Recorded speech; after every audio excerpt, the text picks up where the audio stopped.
સુરતના સચિન વિસ્તારમાં થોડા દિવસો પહેલા બનેલી સનસનાટીભરી લૂંટ અને હત્યાની ઘટનાનો હવે પર્દાફાશ થયો છે. ઘટનાના દિવસે બહાદુર જનતાએ 4 આરોપીમાંથી એકને રંગે હાથે પકડી લીધો હતો, જ્યારે 3 આરોપીઓ ફરાર હતા. પરંતુ સુરત પોલીસની તીક્ષ્ણ નજર અને દિવસ રાતની મહેનત આખરે રંગ લાવી છે. ત્યારે આજે 2 ફરાર આરોપીઓની ધરપકડ કરવામાં આવી છે અને પૂછપરછ દરમિયાન તેમણે તે રાત્રિના રૂવાટી ઉભા કરી દે તેવી સમગ્ર કાવતરાનો ખુલાસો કર્યો. જાણો શું હતો આખો મામલો.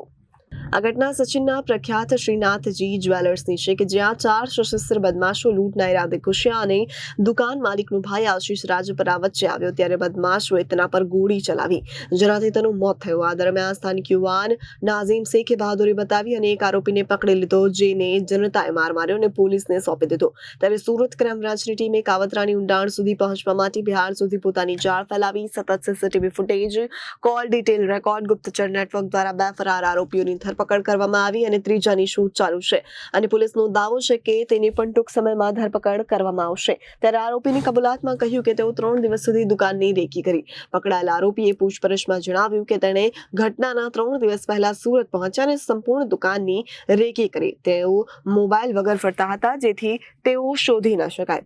ઘટનાના દિવસે સાંજ પડતા જ તેઓ માસ્ક પહેરી દુકાનમાં ઘૂસ્યા. લૂંટ દરમિયાન પ્રતિકાર થતા તેઓએ ગોળીબાર કર્યો અને તરત ભાગવા લાગ્યા. અમને લાગ્યું કે બધું યોજના મુજબ થશે, પરંતુ એક વ્યક્તિ અમને પકડી લીધો, આરોપીએ જણાવ્યું.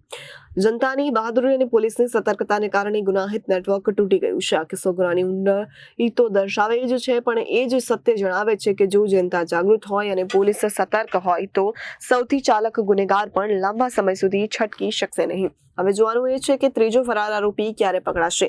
શું આ ગેંગ મોટા કાવતરાઓ સાથે જોડાયેલી છે? શું સુરત પોલીસ આગામી દિવસોમાં શહેરને આવા ગુનેગારોથી સંપૂર્ણપણે મુક્ત કરી શકશે? સચિન પોલીસ સ્ટેશન વિસ્તારમાં થોડા દિવસ અગાઉ જે આપણે સૌ જાણીએ છીએ કે શ્રીનાથજી જ્વેલર્સ અહીંયા આવેલા છે, ત્યાં લૂંટ વિથ મર્ડરનો એક બનાવ બન્યો હતો, ગંભીર બનાવ હતો, જેમાં એક નિર્દોષ વ્યક્તિએ પોતાનો જીવ ગુમાવેલા હતો. જેમાં પબ્લિકે એ વખતે ખૂબ મોટું સાહસ દેખાડી અને જે લૂંટ કરવા આવેલા હતા એક આરોપીને સ્થળ ઉપરથી જ પકડી પાડેલા હતો અને તે દરમિયાન જ જે મુદ્દામાલ હતો એ પણ અહીંયા આરોપી જે બાકીના હતા એ છોડીને અહીંથી ભાગેલા હતા. જેમાં તપાસ દરમિયાન જે મુખ્ય જે પહેલો જે પકડાયેલો આરોપી હતો એના પૂછપરછ દરમિયાન તમામ આખો જે બનાવ હતા એની હકીકત પોલીસે ખોલી કાઢી હતી અને એ દરમિયાન જે બાકી પકડવાના આરોપી હતા એના માટે મહેરબાન સીપી સાહેબના સૂચનાથી અલગ અલગ ટીમો પડેલી હતી અને ટીમ વર્ક આધારે છેક બિહાર અને અન્ય જગ્યાઓ ઉપર જઈને આરોપીઓની શોધખોળ કરવામાં આવી હતી.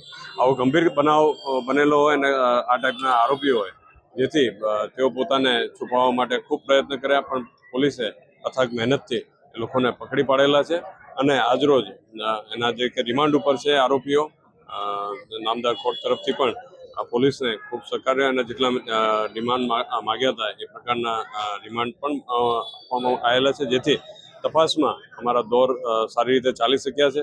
જેમાં આ આરોપીઓ આપ અત્યારે જોઈ શકો છો, એ લોકોના ઓળખ પરેડ પણ થઈ ગયા છે અને આજરોજ એના જે સ્થળ ઉપર એ લોકોનો જે રોલ હતો ગુનામાં, એ રીતનું એ લોકોનું એવિડન્સ, ડિજિટલ એવિડન્સ લેવાનો હતો, જે સ્થળ ઉપર આવીને એનું રિકન્સ્ટ્રક્શન પંચનામું એ સાક્ષી અને અમારા એપ્લિકેશન છે એની અંદર કરવામાં આવેલું છે અને જે બનાવ જે રીતે એમનો રોલ હતો એ આખો જગ્યા ઉપર જઈને એના પોતાના જે વિગત હતી એ લઈને એના પુરાવા એકત્રિત કરવામાં આવ્યા છે. પંચોને પણ હાજર સાથે રાખીને આખી કાર્યવાહી કરવામાં આવેલા છે. Bureau report, Janadesh news, Surat.